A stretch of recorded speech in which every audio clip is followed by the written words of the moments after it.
नमस्कार। गायत्री कॉलेज साचोर के YouTube channel पर आप सभी का स्वागत है।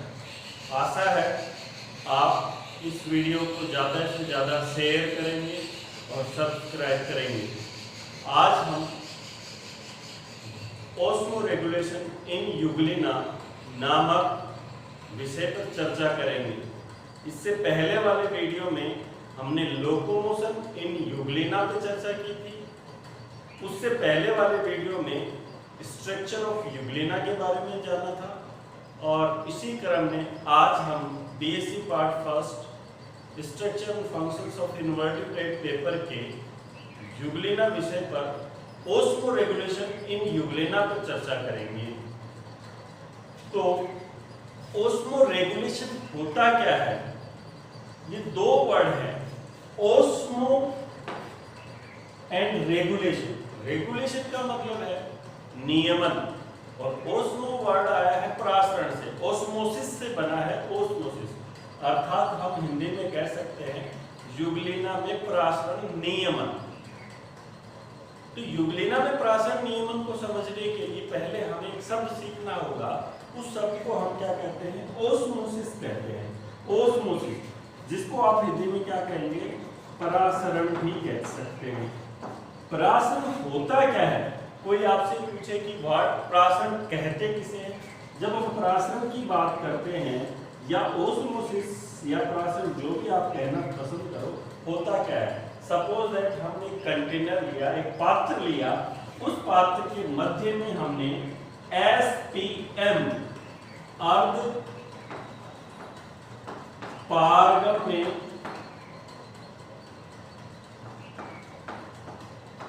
झिल्ली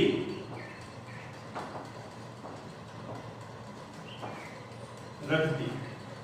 एक पात्र लिया, उस पात्र को हम अर्ध पारगम्य झिल्ली से बराबर दो भागों में डिवाइड कर देते हैं, विभक्त कर देते हैं। एक तरफ हम नमक NaCl रख देते हैं और एक तरफ प्योर H2 रख देते हैं, जल जिसको कहते हैं जल रख देते हैं। अब चूंकि जल एक विलायक का कार्य करता है, किसका कार्य करेगा? विलायक का कार्य करेगा। और यहाँ NaCl किसका कार्य करेगा? विलय का कार्य करेगा। अब जल की आदत क्या होती है? इधर जल की सांद्रता क्या है? मैक्सिमम सांद्रता है। जल की सांद्रता क्या है? मैक्सिमम। और इस तरफ जल की सांद्रता क्या है? मिनिमम। और विलायक के अणु अधिक सांद्रता से कम सांद्रता की ओर गमन करते हैं। अब यदि यही विलायक के अणु जब अधिक सांद्रता से कम सांद्रता की ओर गमन करेंगे तो इनके बीच में एक मेम्ब्रेन लगा दी गई, हमने लगाई है। उस मेम्ब्रेन को हम क्या करें? अर्धपारगम्य झिल्ली कह रहे हैं। और अर्धपारगम्य झिल्ली लगाने के बावजूद भी यदि इस विलायक अर्थात जल के अणु अधिक सांद्रता से कम सांद्रता की ओर जाते हैं, अर्धपारगम्य झिल्ली को पार करके चले जाते हैं और ये प्रवाह अपने आप होता है, स्पॉन्टेनियस फ्लो होता है, या इसको आप कह सकते हो स्वतः परक्रम है। ये कौन सा परक्रम है? स्वतः परक्रम है। जब तो हम कह सकते हैं कि जब विलायक के अणु अधिक सांद्रता से कम सांद्रता की ओर अर्धपारगम्य झिल्ली में से होकर स्वतः प्रवाह करते हैं तो यह क्रिया क्या कहलाती है? परासरण कहलाती है। तो परासरण आपकी समझ में आ गया होगा। हमने देखा कि परासरण क्या किसे कहते हैं? विलायक के अणु, विलायक के अंदर क्या है? जल। विलय कौन है? NaCl। यहाँ पे जल की सांद्रता क्या है? अधिक है। इधर जल की सांद्रता क्या है? मिनिमम है। तो आप कह सकते हैं कि विलायक के अणुओं का अधिक सांद्रता से कम सांद्रता की ओर अर्धपारगम्य झिल्ली में से होकर स्वतः प्रवाह का जो परक्रम होता है, उस परक्रम को हम क्या कहते हैं? परासरण कहते हैं। अब आप हमारे सामने ये तो समझ में आएगा कि परासरण क्या होता है। कोई आपसे पूछे कि परासरण कितने प्रकार का होता है, तो हम ये भी एक बात समझने वाली बात है कि परासरण के प्रकार भी हमारे लिए इम्पोर्टेंट है। तो जब अब हम एक और सिस्टम आप ले लें, सिंपल सा, आपने 12th क्लास में भी एक एग्जाम्पल पढ़ा होगा और अभी भी पढ़ सकते हैं। तो परासरण के दो प्रकार हैं। सपोज एक प्रयोग करते हैं, हमने एक पात्र लिया, इस पात्र में जल भर दिया और फिर हमने इसमें एक किशमिश डाल दिया। क्या डाल दिया? किशमिश। जब हमने इसमें किशमिश डाल दिया पात्र के अंदर और कुछ समय तक इसको गर्म पानी ले लें या ठंडे पानी में पड़ी रहने देते हैं तो आप देखते हैं कि किशमिश फूल जाती है। दूसरा एक और हम एक्सपेरिमेंट करते हैं कि एक और पात्र लेते हैं और उस पात्र को हम नमक से भर देते हैं। इस पात्र में तो हमने क्या डाला? जल डाला। और इस पात्र में हमने क्या डाला? NaCl लिया और फिर इसमें यहाँ पे किशमिश, अंगूर, किशमिश की बजाय हम क्या रख देंगे? अंगूर रखेंगे। अंगूर रखा और कुछ समय तक ये अंगूर जब इस नमक में रखा रहता है तो ये अंगूर सिकुड़ जाता है, श्रिंक हो जाता है। तो कोई आपसे पूछे किस वजह से ये श्रिंक हुआ, तो सीधी सी बात है, नमक विलय की तरह कार्य करेगा। तो जो अंगूर के अंदर जो जल था वो विलय के रूप में कार्य करता था। अंगूर के अंदर जल की सांद्रता अधिक थी और नमक के अंदर जल की सांद्रता क्या थी? कम। तो अंगूर की जो चारों तरफ छिलका था उसने अर्धपार्गन में झिल्ली की तरह व्यवहार किया और जल H2O अंगूर के अंदर से किसमें आ गया? नमक में। और जल के बाहर निकलने के कारण से अंगूर क्या हो गया? श्रिंक हो गया, सिकुड़ गया। दूसरे एग्जाम्पल में बाहर क्या था? जल। अंदर किशमिश के अंदर जो कोशिका द्रव्य था उसके अंदर जल की मात्रा मिनिमम थी तो जल ने अधिक सांद्रता से कम सांद्रता की ओर गमन किया, अर्थात किशमिश के अंदर जल ने प्रवेश किया और किशमिश फूल गई। इन दोनों एग्जाम्पल में हमारे पास दो तथ्य सामने आए। पहला तथ्य ये सामने आया कि एक एक्सपेरिमेंट में जल अंगूर से बाहर की तरफ गति कर रहा है और दूसरे एक्सपेरिमेंट में जल बाहर से किशमिश के अंदर की ओर प्रवेश कर रहा है। अर्थात यदि किसी कोशिका से जल का बाहर निकलना, अंगूर को यदि हम कोशिका की तरफ तुलना करें तो हम कह सकते हैं कि किसी कोशिका से या किसी बॉडी से जल का या किसी निकाय से जल का बाहर की ओर विसरित होना बाह्यप्राशन कहलाएगा और किसी जल का किसी बाह्य स्रोत से उस कोशिका के अंदर या उस बॉडी के अंदर की ओर प्रवेश कर जाना, पात्र के अंदर की ओर चले जाना, वो क्या कहलाता है? अंतःप्राशन कहलाता है। तो इसका मतलब हमारे सामने दो कंसेप्ट सामने आ गए। पहला कंसेप्ट सामने आया प्रासरण और दूसरा कंसेप्ट हमारे सामने आया प्रासरण के प्रकार। तो प्रासरण कितने प्रकार के हो गया? प्रासरण आपसे कोई पूछ ले तो प्रासरण के कितने प्रकार हो गए? दो प्रकार हो गए। पहला बाह्य प्रासरण, बाह्य, और दूसरा क्या हो गया? अंतःप्रासरण।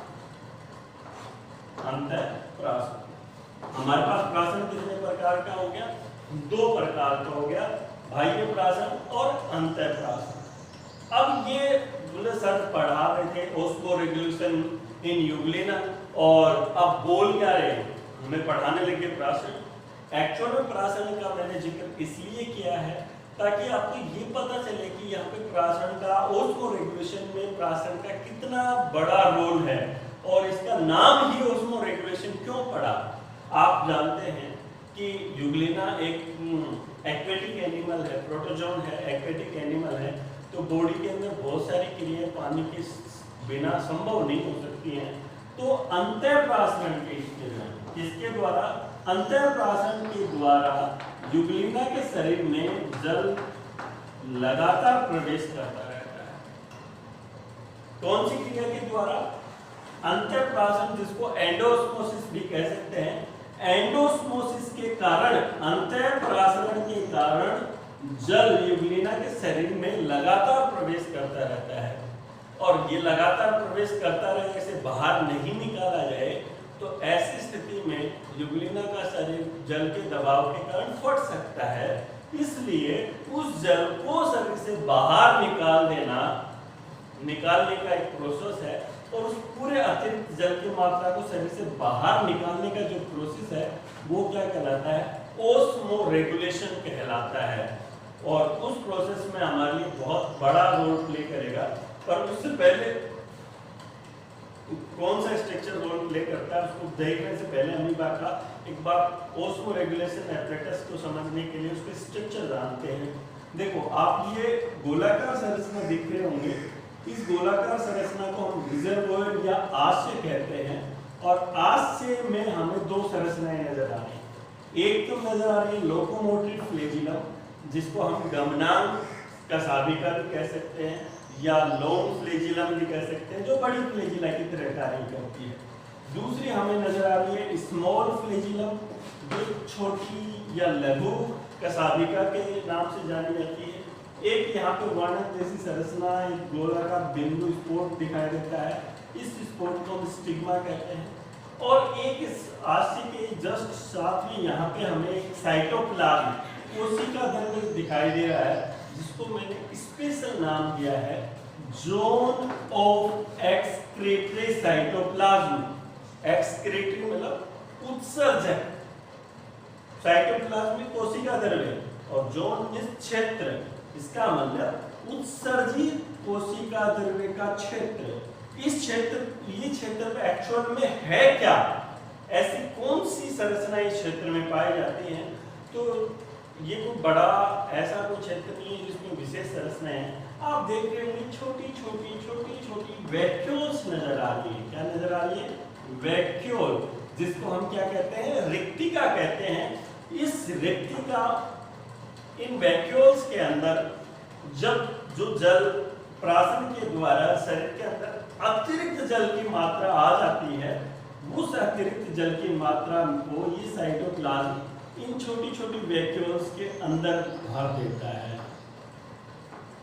और ये छोटी वैक्यूल्स जैसे जैसे इनमें पानी जाएगा, ये भरना शुरू हो जाएंगी, वैसे वैसे इनका आकार बड़ा होता चला जाएगा और ये सहायक वैक्यूल्स के रूप ले लेती हैं और आकार बड़ा होता है। यहाँ पे दो कंसेप्ट है। एक कंसेप्ट तो ये है कि ये छोटी वैक्यूल्स हैं, ये परस्पर बड़ी होती जाती है, एक दूसरे से मिक्सअप होकर और एक बड़ी रिक्तिका का फॉर्मेशन करती है।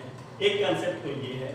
दूसरा कंसेप्ट हम यहाँ पे देखेंगे कि हम ये भी जानते हैं कि पहले से कोई एक बड़ी वैक्यूल होती है और उसके पास छोटी जो वैक्यूल्स होती है वो अतिरिक्त जल की मात्रा को लाती है और उस बड़ी वैक्यूल में भर देती है। दोनों ही कंसेप्ट अपनी जगह ठीक है, हम इसको बहस का कोई मुद्दा नहीं है। तो हम बात करते हैं कि ये जो छोटी वैक्यूल्स हैं पानी की अतिरिक्त मात्रा को लेकर भर जाती हैं और भरकर एक बड़ी वैक्यूल का फॉर्मेशन कर देती हैं, जिसको लार्ज कॉन्ट्रैक्टाइल वैक्यूल हम कहते हैं। जब लार्ज कॉन्ट्रैक्टाइल वैक्यूल में पानी भर जाता है और वो अपनी पूर्ण और चरम अवस्था पे होती है, फूली हुई होती है, तो इस वैक्यूल को हम डायस्टोल कंडीशन भी कह देंगे। कौन सी कंडीशन है ये? डायस्टोल कंडीशन में है। और जब डायस्टोल कंडीशन में वैक्यूल होती है तो वैक्यूल के अंदर अतिरिक्त जल की मात्रा आ गई। अब एक और बात यहाँ पे देखने वाली बात है, मैंने ये जो गोला बताया है, ये इतना सा हिस्सा बताया है, इसको मैंने अभी शब्द बोला था आशय या रिजर्वोयर। क्या बोला था? आशय या रिजर्वोयर। तो रिजर्वोयर की जो ये मेम्ब्रेन होती है, आप कह सकते हैं सेल मेम्ब्रेन या कोशिका झिल्ली जिसको कहते हैं, या झिल्ली भी आप कह सकते हैं। ये झिल्ली थोड़ी सी लचीली भी होती है और हल्की सी आप यूँ कह सकते हो कि स्फुटनशील झिल्ली होती है। और लचीली होने के कारण को और फटने वाली रैप्चर्ड जो होने वाली लचीली होने के कारण जो हल्के से प्रेशर के कारण फट सकती है, इस प्रकार की ये रिजर्वोयर की मेम्ब्रेन होती है, ये होती है। और ये मेम्ब्रेन इस ओस्मो रेगुलेशन में बहुत अच्छा, बहुत बड़ा रोल प्ले करती है। और वो रोल ये है कि जैसे ये डायस्टोलिक वैक्यूल जो है, डायस्टोलिक कंडीशन वैक्यूल जो है, और ये डायस्टोलिक कंडीशन वैक्यूल जैसे किसके पास आती है, इस रिजर्वोयर की मेम्ब्रेन से टच में होती है, ये वैक्यूल रैप्चर्ड हो जाती है, भ्रष्ट हो जाती है। अर्थात इसके अंदर जो एक्सिस जल की मात्रा थी, वो जल की मात्रा किसमें आ जाती है? रिजर्वोयर में आ जाती है। और रिजर्वोयर हमें जानते हैं ओस्टियम के द्वारा या प्रोटोस्टियम के द्वारा कहाँ होता है? बाहर होता है। अतिरिक्त जल की मात्रा शरीर से बाहर निकाल दी जाती है। जैसे ही ये वैक्यूल रैप्चर होती है, ब्रस्ट होती है, फट जाती है, उस समय इसका सेल का सारा माल, सारा जो अंदर जितना भी जल था वो सारा बाहर फ्लो हो गया। और जैसे जब बाहर फ्लो होता है तो इस वैक्यूल, उसके बाद में ये वैक्यूल एक कंडीशन आती है जिसको हम क्या कह सकते हैं, सिस्टोल कह सकते हैं, कि सिस्टोल में आ गई। तो अब हमारे पास दो टर्म आ गया, एक टर्म आया डायस्टोलिक कंडीशन और दूसरा आ गया सिस्टोलिक कंडीशन। सिस्टोलिक कंडीशन का मतलब जब वैक्यूल रिजर्वोयर में फट जाती है और वो जल की एंटायर मात्रा एम्प्टी हो जाती है, तो उसके अंदर जल नहीं हो जाता, वो सिकुड़ जाती है। इस कंडीशन को हम क्या कह रहे हैं, सिस्टोल कह रहे हैं। उससे पहले डायस्टोल कंडीशन, जब छोटी छोटी वैक्यूल्स अपना जल का सारी मात्रा बड़ी वाली वैक्यूल में एम्प्टी कर देती हैं, उस कंडीशन में वैक्यूल फूली हुई होती है, वो जल से भरी होती है, उस कंडीशन को हम क्या कहते हैं, डायस्टोल कहते हैं। इस वैक्यूल के लिए इसमें लिखा है लार्ज कॉन्ट्रैक्टाइल वैक्यूल, बड़ी संकुचनशील रिक्तिका। और बड़ी संकुचनशील रिक्तिका नाम से पता चल रहा है कि संकुचनशील मतलब संकुचित होना और फैलना। संकुचित होना क्या हो गया, सिस्टोल हो गया, और फैलने को हम क्या कह दिया, डायस्टोल। इसका मतलब ये large contractile vacuole systole and diastole, systole and diastole, systole and diastole condition के आधार पर लगातार युग्लिना के शरीर में प्रवेश करने वाले जल की अतिरिक्त मात्रा को रिजर्वोयर में एम्प्टी करती रहती हैं, और एम्प्टी करने के बाद में उसको शरीर से बाहर निकाल देती हैं।